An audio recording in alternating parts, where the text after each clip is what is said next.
बहुत सुलझी हुई बात है। यदि आगे बढ़ना है अध्यात्म में तो अंदर के विचारों को काटना सीखें। हम अंदर के विचारों में आसक्त हो रहे हैं, भयभीत हो जाते हैं, क्योंकि काम आया अब तो नष्ट कर देगा। कैसे नष्ट कर देगा? कैसे नष्ट कर? हमारे पास नाम है, हमारे पास गुरुदेव की कृपा है, हरि का आश्रय है। हम मन की इस बात को नहीं मानते हैं। वो बार बार आपके सामने दृश्य लाएगा, सुख की भोगी हुई वृत्ति लाएगा, आपको आकर्षित करेगा।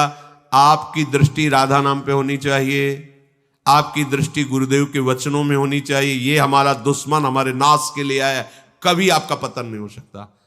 पर जहां स्फुरणा हुई तो आप दुश्मन भाव छोड़ करके मित्र बना लिया और उसी के भाव में विचरने लगे। अब वो आपको नष्ट कर देगा। एक बार मलिन भाव जीत जाता है तो हजारों बार जीतने की उसमें ताकत आ जाती है, और एक बार मलिन भाव को मिटा दोगे तो हजारों बार मिटाने की ताकत आ जाएगी आप में। इसमें प्रारब्ध काम नहीं करता। भाग्य में होगा तो बच जाएंगे, नहीं बचोगे, पहले समझ लो। इसमें प्रारब्ध काम नहीं करता, इसमें विवेक काम करता है, भजन काम करता है। प्रारब्ध से कोई त्यागी महात्मा नहीं बनता, प्रारब्ध में नहीं लिखा है। ये भजन से त्याग उत्पन्न होता है। विवेक हुआ, विवेक से असत का त्याग और सत में स्थिति। ये जो लोग कहते हैं ना भाग्य होगा तो फिर, अरे भाई हमारे भाग्य में भजन कहां लिखा है?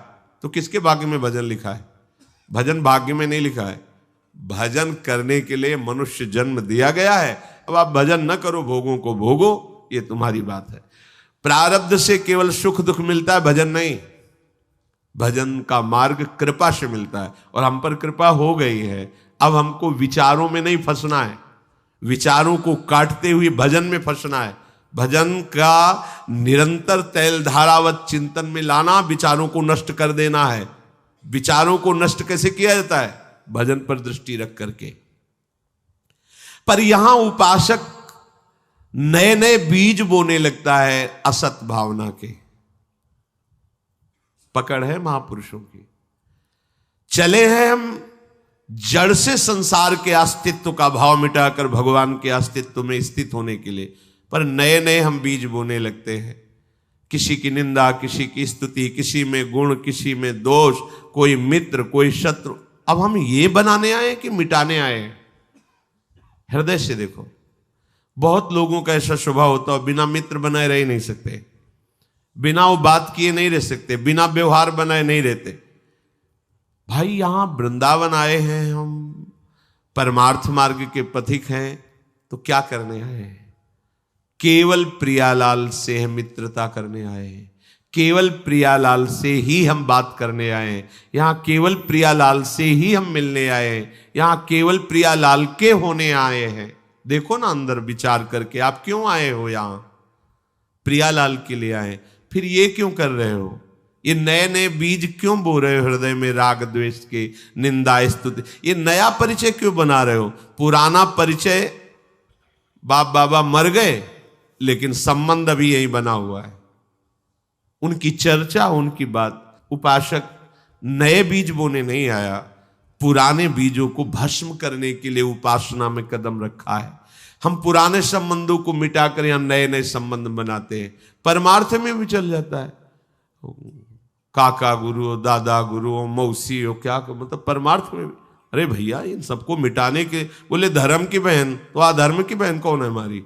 हमारी तो सब ही है ना।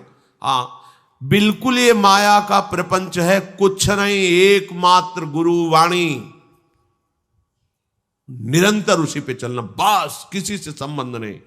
पूरा का पूरा अंतःकरण हमें प्रभु को देना है, किसी और को नहीं।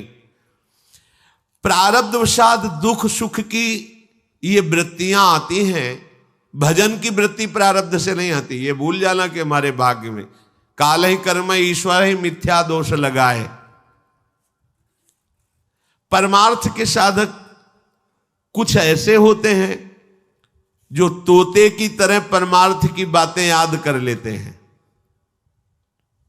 और लोगों के बीच में बैठ करके वही परमार्थ की बातें करते हैं, पर जीवन में कभी एक श्वास भी परमार्थ में व्यतीत नहीं करते। ये बड़े महापुरुषों की बातें हैं। एक श्वास परमार्थ में, एक सेकंड भी समाहित चित्त होकर अपने आराध्य देव में नहीं डूबे, और लंबी लंबी भाषण परमार्थ के सीख के और वो बोलते हैं। ऐसे का जीवन सत्य का साक्षात्कार करने के लिए जो मिला था, उससे वंचित हो जाता है।